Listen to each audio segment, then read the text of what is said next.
വലിയ ലഹരി വേട്ടയാണ് കൊണ്ടോട്ടിയിൽ നടന്നിരിക്കുന്നത്. ആഷിഖ് എന്നയാളുടെ വീട്ടിലേക്ക് കാർഗോ വഴി എത്തിയ MDMA ആണ് പിടികൂടിയിരിക്കുന്നത്. 1.5 കിലോ ഉണ്ട് എന്നുള്ളതാണ് ഈ ഘട്ടത്തിൽ അറിയുന്നത്.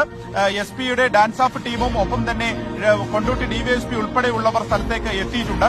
ഈ ആഷിഖ് ലഹരിയുടെ പ്രത്യേകിച്ച് MDMA-യുടെ ഒക്കെ ഒരു മൊത്തവിതരണക്കാരനാണ് എന്നുള്ളത് നേരത്തെ തന്നെ പോലീസ് കണ്ടെത്തിയിരുന്നു. ഇയാൾ എടക്കൊച്ചിയിലുമായി നടന്നിട്ടുള്ള ഒരു കേസ്, കൊച്ചിയിലുണ്ടായിട്ടുള്ള ഒരു കേസുമായി ബന്ധപ്പെട്ട ഇപ്പോൾ ജയിലിലാണ് എന്നുള്ളതാണ് അറിയുന്നത്.